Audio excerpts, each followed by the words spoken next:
세 번째 주일입니다.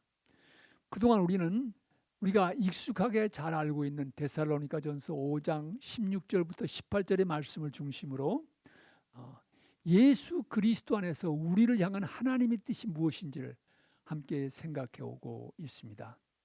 지난 7월 6일 첫 번째 주일에는 하나님의 뜻은 항상 기뻐하는 삶이다.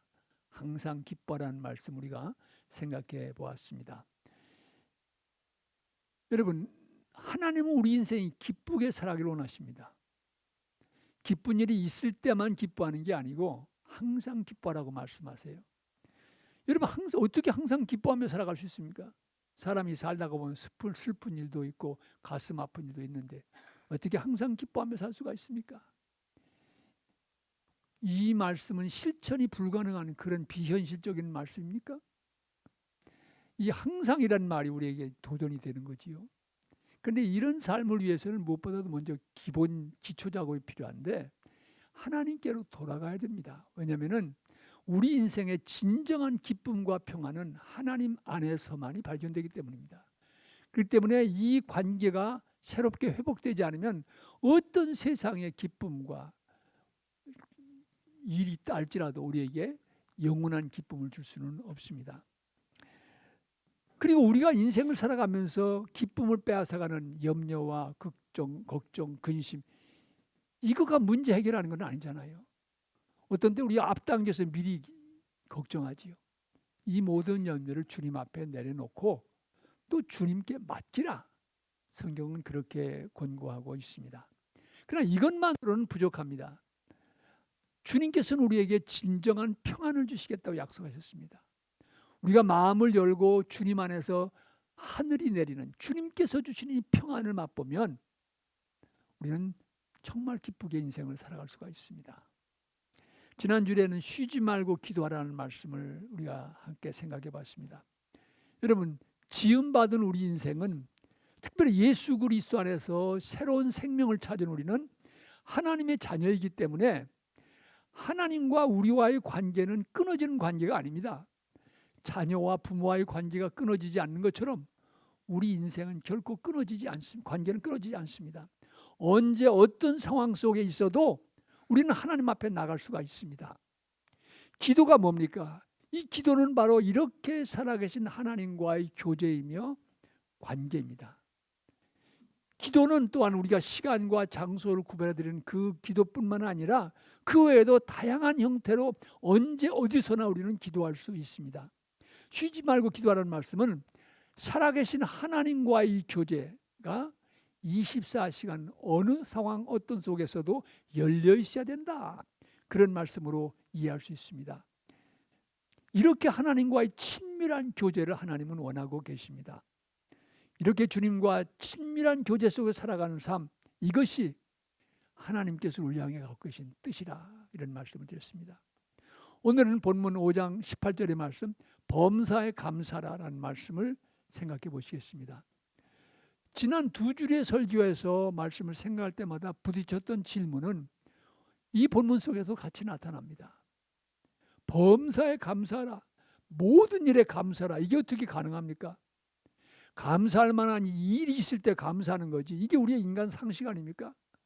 그런데 어떻게 모든 일에 감사할 수가 있습니까?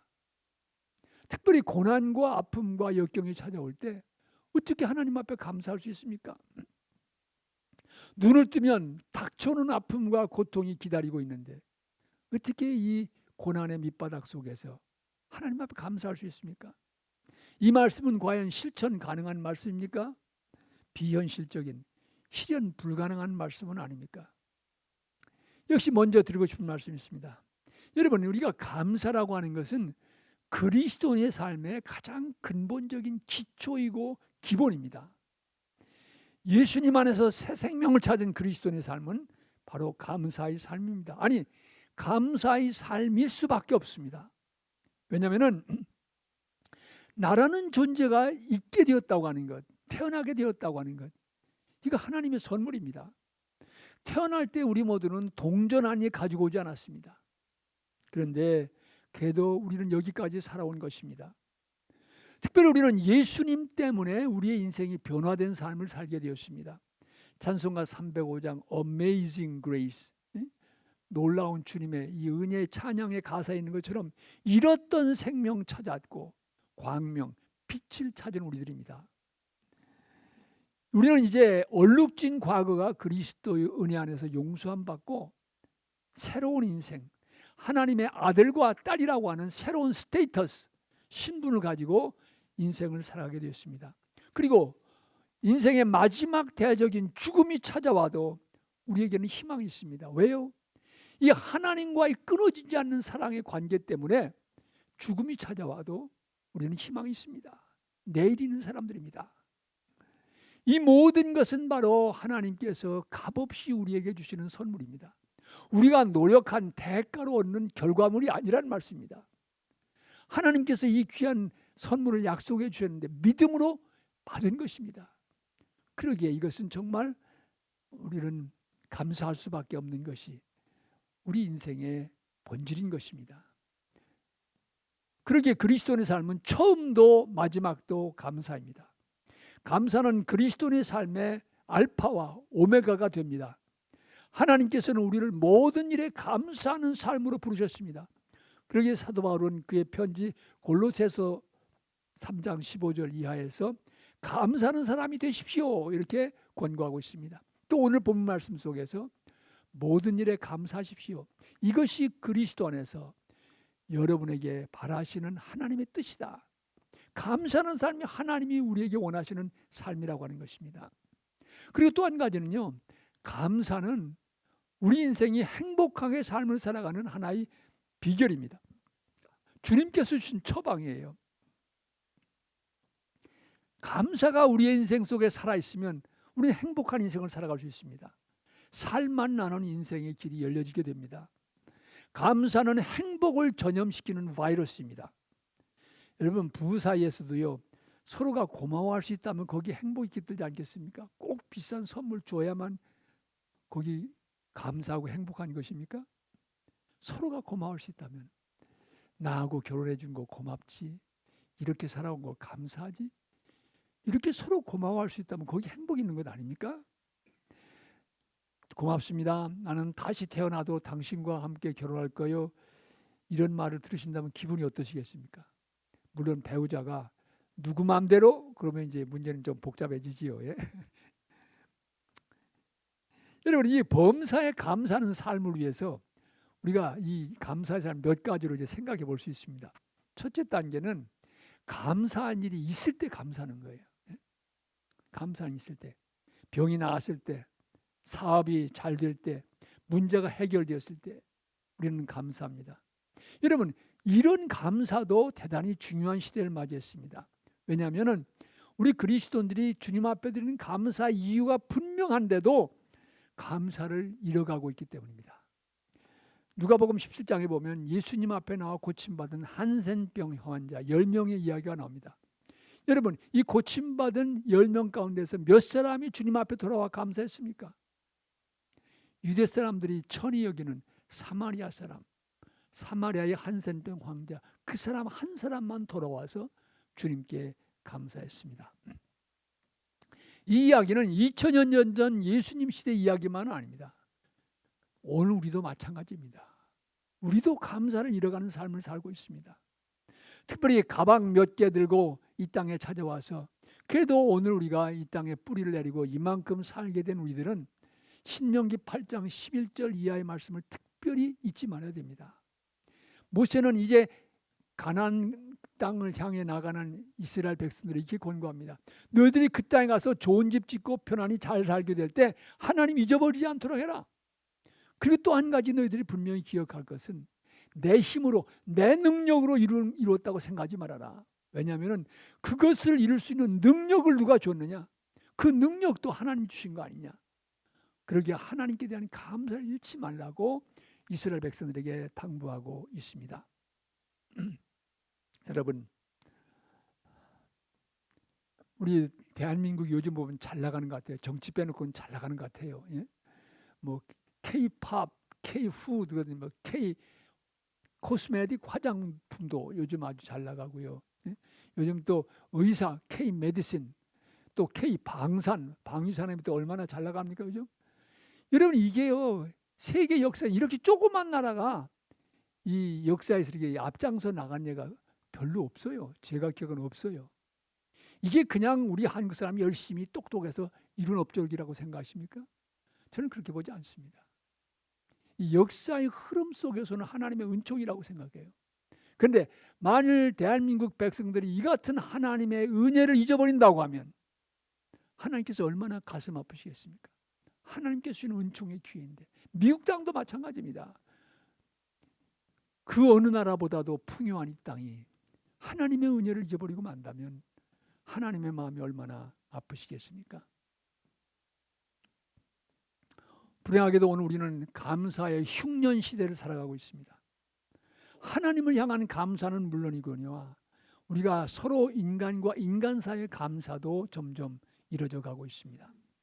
서로를 향한 감사보다는 내 이익, 내 주장 더 힘있게 내세우는 시대가 되었습니다. 교회라는 공동체 안에서도 함께 믿음의 여정을 걸어가는 형제와 자매들을 향한 감사가 과연 살아있는지 우리는 돌아볼 필요가 있습니다. 주님께서는 하나님께 그리고 그리스도 안에서 형제와 자매된 서로가 감사하며 살라고 우리를 부르셨는데 우리 가슴 속에 과연 이 감사가 살아있습니까? 서로를 고마워하며 새날을 꿈꾸게 된 것을 감사하며 서로를 격려하며 살아가고 있습니까? 감사한 일이 있을 때 감사하는 이 기초적인 감사에서 한 걸음 더 나가게 되면 거창한 일이 아니어도 우리의 일상적인 삶 속에서 임하는 주님의 은혜에 눈이 열리게 되면 감사하게 됩니다. 여러분 아침에 일어나서 건강한 모습으로 새날을 맞이하게 된 것 감사한 일입니다. 가장 중요한 운동, 숨쉬기 운동을 밤사이도 잊어버리지 않은 것 얼마나 감사한 일입니까? 새로운 생명이 주어졌다는 것 감사한 일입니다. 붉게 물든 저녁 노을을 바라보면서 가을바람에 흘러내리는 아름다운 단풍들을 보면서 사랑하는 손자 손녀들이 새근새근 잠드는 모습을 바라보면서 우리는 우리 가운데 계신 주님의 은혜를 기억하게 됩니다. 감사하게 됩니다. 여러분 이런 감사를 가로막는 가장 큰 장애가 있다면 당연하게 생각하는 것이고 당연하게 생각해요. 건강한 것도 당연한 것이고 가족이 사랑하는 사람도 당연하다고 생각하면 감사하지 못합니다. 그런데 이 당연하다고 생각하는 것이 깨어지는 순간이 오는데 고난의 풍랑이 달아올 때입니다. 내 힘으로 어쩔 수 없다고는 한계 정황을 만나게 될 때입니다. 이때가 되면 평상시에 아무것도 아닌 것 같았던 그것이 얼마나 하나님의 놀라운 은혜였는가 이것을 깨닫게 됩니다. 미국 건국 초기에 이 프린스턴 대학의 전신이었던 뉴저지 칼리지 학장이시면서 미국의 독립선언서에 서명한 유일한 목사님인데 그 존 위더스푼이라는 분이 계십니다. 그분의 이 스토리를 읽은 적이 있는데요. 위더스푼 박사는 이 학교에서 한 2마일 떨어진 곳에 살면서 그 당시에는 자동차가 없으니까 매일 마차를 몰고 출퇴근을 했습니다. 하루는 위더스푼 박사가 그 스터디 룸에 있는데 마을 한 사람이 달려와가지고 소리를 질렀습니다. 박사님, 너무나 감사한 일이 있습니다. 제가 마차를 타고 길을 가는데 말이 갑자기 뛰는 바람에 그만 이 마차가 바위에 부딪혀가지고 산산조각이 났습니다. 이 큰 사고가 났는데 저는 하나도 다치지 않았습니다. 하나님의 은혜가 너무나 놀랍지요. 그러니까 위더스푼 박사가 웃으면서 저에게는 그것보다 훨씬 더 감사한 일이 있습니다. 그랬어요. 박사님도 사고가 났어요? 아니에요. 저는요 그 길을 수백 번 다녔는데도 한 번도 말이 뛴 적도 없고 마차가 깨진 적도 없으니까 더 감사하지요. 얘기한 거예요. 아멘. 아멘이에요. 예? 여러분 66번 고속도로에서 추락과 부딪히는 큰 사고가 났는데 자동차는 토탈 로스 다 잃어버렸는데 하나도 안 다치고 살아났다. 할렐루야 감사하지요. 감사할 일이지요. 근데 66번 도로를 몇 년 동안 다니도 한 번도 사고가 안 일어났다면 더 감사한 일 아닙니까? 근데 우리는 그 감사를 감사하다고 생각 안 해요. 당연하다고 생각하는 거죠. 그러니까 우리가 진정 감사하는 삶을 위해서는 일상적인 삶 속에 임하는 이 하나님의 은혜에 대한 감사의 눈이 열려야 됩니다. 이 장암 수술 받으셨던 선배 목사님의 얘기가 기억나는 게 있습니다. 이분이 이제 장암이 발견돼 수술을 받으셨는데 이 회복 과정에서 이 문제가 이 음식을 잡수려면 가스가 나와야 되는데 이 가스가 안 나오는 거예요. 그래서 의사가 이렇게 회주하면 제일 먼저 묻는 목사님 가스 나왔습니까? 그 질문이에요. 이 집도한 의사가 이제 홍콩인가 어디로 출장을 갔는데 거기서 전화를 걸면서도 의사들에게 목사님 거 가스 나왔어라고 물어보더라는 거예요. 이 경험을 하면서 목사님이 생각했다고 하는 것입니다. 평상시에는 이 대수롭지 않게 여겼던 이 가스, 뱃속에 가스를 배출하는 게 얼마나 중요한지, 자유롭게 가스를 배출할 수 있다는 게 얼마나 감사한지를 깨달으셨다고 하는 거예요. 여러분, 그렇다고 집안에서 너무 공기를 오염시키면 좀 안 되겠지요. 예? 이거 감사한 거예요. 예? 그러니까 어떤 눈을 보고 어떤 눈을 가지고 인생을 살아가냐, 감사드릴 수도 있고 불평을 말할 수도 있습니다. 예? 사랑하는 성도 여러분, 범사에 감사하는 삶을 위해서 우리의 일상적인 삶 속에 임하는 이 하나님의 은혜와 섭리와 사랑에 대해서 눈이 열려지시기 바랍니다. 일상 속에만 하나님의 은혜를 예민하게 보시고 감사하는 인생을 살아가시기 바랍니다. 이 감사를 찾으면 우리는 항상 감사하며 살아갈 수 있습니다. 우리의 삶 속에 불평과 불만이 찾아올 틈새는 사라지고 감사와 기쁨이 스며들게 됩니다. 여러분, 이 같은 감사에서 한 걸음 더 나아간 더 깊은 감사의 삶이 있습니다. 이 감사는 고난 속에서도, 아픔 속에서, 실패 속에서도 드리는 감사입니다. 그동안 말씀드린 감사는 because of, 이유가 있기 때문에 드리는 감사입니다. 그러나 이 감사는 in spite of, 그럼에도 불구하고, 무엇임에도 불구하고 드리는 감사입니다. 여러분, 이런 감사의 삶을 위해서는 적어도 두 가지 중요한 것이 있습니다. 첫째는 지금 내가 겪고 있는 고난의 순간만을 보지 마시고 내가 지금까지 걸어온 인생 속에서 하나님이 베풀어 주신 은혜가 얼마나 넓고 크고 깊은지 이걸 보는 눈이 필요합니다. 제가 섬겼던 교회 장로님이 이제 그 아들이 그 암 전문 의사인데 이 암이 발병이 되셨어요. 이제 로스앤젤레스 이사를 가셨는데 점점 병세가 악화돼 가지고 결국은 이제 병원에서 하스피스 케어를 받으시게 됐습니다. 그래서 한번 저를 보고 싶다고 해서 캘리포니아에 가서 장로님을 뵌 적이 있습니다. 근데 그 장로님 말씀 속에 지금도 잊혀지지 않는 거는요, 목사님 얼마나 감사한지 몰라요, 그러시는 거예요. 그러면서 그러니까 자기 자녀들이 아버지 지금 암으로 그렇게 고통하시는 일생 하나님 믿었는데 왜 이렇게 인생 말년에 가서 고생해야 합니까? 하나님 아버지 뭐가 감사해요? 그러는 거예요. 그때 그 장로님이 하신 얘기가 있어요. 야, 내가 이북에서 홀혈단신 내려와서 여기까지 왔는데 여기까지 내 인생이 오게 된 이면에 하나님이 베푸신 얼마나 크고 넓으냐.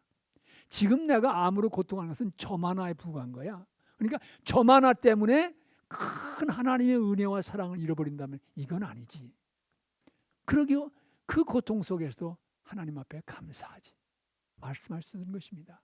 그러니까 우리가 참으로 감사한 삶은 내가 지금 겪고 있는 고통에 몰입되어서 빠지지 마시고 내가 지금까지 걸어온 삶에서 주님이 베풀어 주는 은혜가 얼마나 크고 넓은가 기억하시기 바랍니다. 이 큰 그림을 보는 게 필요해요. 두 번째 중요한 것은 뭐냐면은 고난 속에서도 하나님이 여전히 나를 사랑하시고 나와 함께 하신다는 이 믿음의 눈으로 고난을 바라보는 것입니다. 이것은 결코 쉬운 일이 아닙니다. 왜냐하면 사람이 어려움과 고통을 당하면 그 어려움과 고통이 먼저 다가오기 때문에 또 하나님이 사랑이시라면 왜 이런 고통을 나에게 줘야 되냐, 이 질문이 샘솟기 때문에 고통 속에서 하나님의 사랑을 믿는다고 하는 것은 쉬운 일이 아닙니다. 그러나 여러분, 성경이 분명히 말하는 것이 있습니다. 성경은 하나님은 사랑이시라고 말합니다. 하나님은 그 본질이 사랑이시에요. 그렇기 때문에 우리가 고난당한다고 하나님의 사랑이 변질되거나 끊어질 수가 없어요. 그러기에 중요한 것은 고통 속에서 하나님의 사랑을 믿는 것입니다. 지금 우리가 당하는 고통과 어려움의 의미를, 원인을 우리는 잘 모를 수 있습니다. 그러나 하나님이 사랑이시라고 하면 우리 하나님은 우리를 골탕 먹이시는 심술쟁이가 아닌 것이 분명합니다. 지금 내가 겪고 있는 고통 때문에 보이지 않지만 오늘의 고난은 하나님께서 우리의 인생에 유익함을 가져다 줄 것이 분명합니다. 우리 삶에서 고난의 시간이 지나고 나면 가장 깊은 고난의 순간은 바로 하나님께서 새로운 역사를 시작하시는 출발점이 되었다는 것을 깨닫게 됩니다. 연세대학교 세브란스 병원의 심혈관센터 한 병실에 걸려있다고 하는 이 기도문은 깊은 감사의 의미를 깨우쳐 줍니다.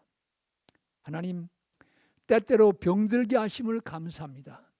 인간의 약함을 깨닫게 해주시기 때문입니다. 고독하고 외로운 것도 감사합니다. 그것은 하나님과 가까워지는 기회가 되기 때문입니다. 일이 계획대로 안 되도록 틀어주시는 것도 감사합니다. 그래서 저희 교만이 깨지기 때문입니다. 돈이 떨어지고 사고 싶은 것도 마음대로 못 사게 된 것도 감사합니다. 눈물 젖은 빵을 먹는 심정을 이해할 수 있기 때문입니다. 자식들이 공부를 기대만큼 안 하고 아내가 미워지고 어머니와 형제들이 짐스러울 때도 감사합니다. 그래서 그들이 저의 우상이 되지 않게 되기 때문입니다. 때로는 허물을 느끼게 하고 때로는 몸이 늙고 아프게 하심도 감사합니다. 그러므로 인하여 영혼을 사모하는 마음을 갖게 되기 때문입니다. 불의와 부정이 득세하는 세상에 태어난 것도 감사합니다. 하나님의 의를 사모하게 되기 때문입니다. 제게 잘못하고 저를 비방하는 사람들이 있게 하심도 감사합니다.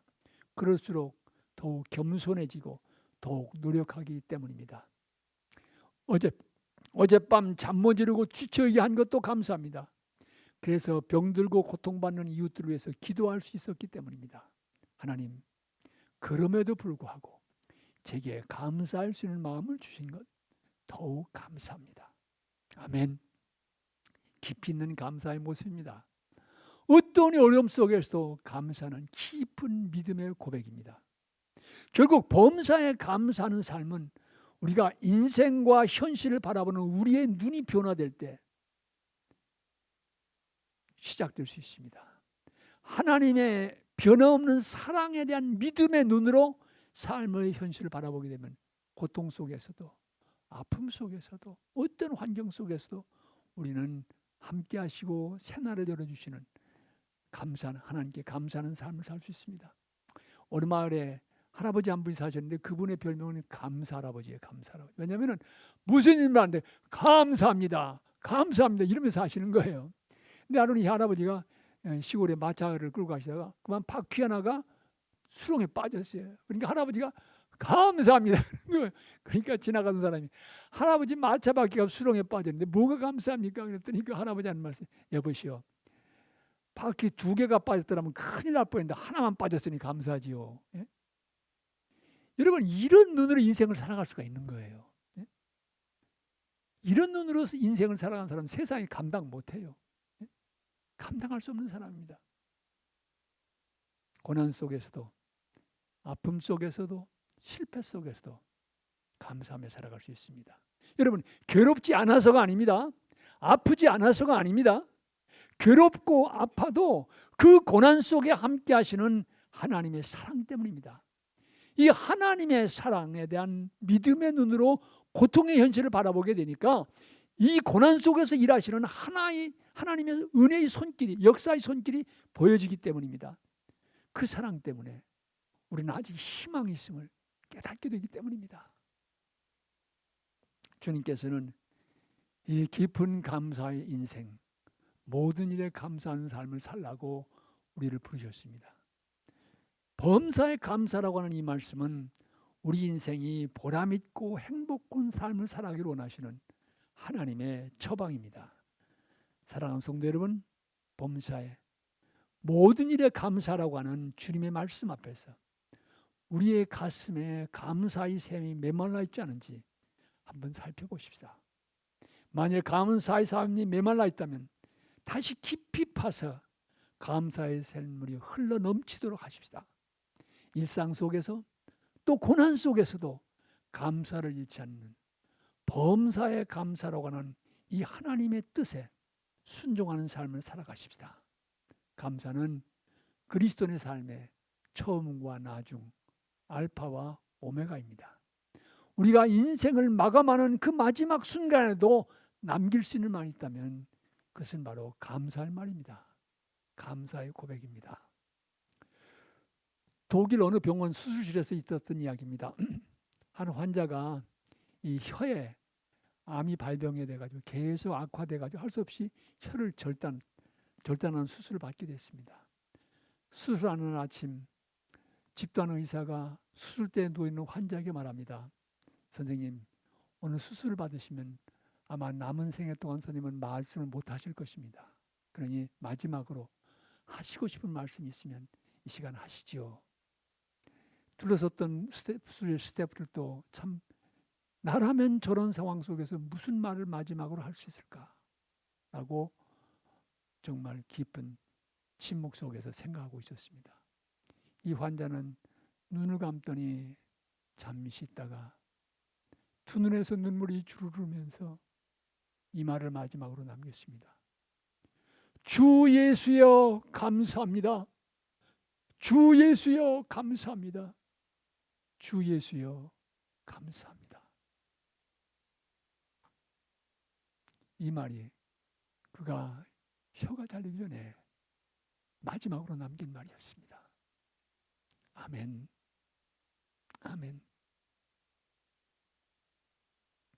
사랑하는 성도 여러분, 우리 함께 오늘 이 데살로니가 전서 5장 16절부터 17절, 18절 이 본문 말씀 한 번 더 우리 한 목소리로 봉독하십시다. 데살로니가 전서 5장 16절, 17절, 18절 말씀입니다. 같이 읽읍시다. 항상 기뻐하십시오. 끊임없이 기도하십시오. 모든 일에 감사하십시오. 이것이 그리스도 예수 안에서 여러분에게 바라시는 하나님의 뜻입니다. 아멘. 아멘. 이 주님의 뜻에 대한 응답으로 621장을 부르실 텐데요. 1절, 2절 부르신 후에 이 가사를 바꾸어서 오늘 이 기뻐하라, 기도하라, 감사라 이걸 가지고 우리 계속해서 이제 부르겠습니다. 그런데 여러분 거기에 이제 두 번째 줄에 가서 주 찬양하라는데 주가는 빼고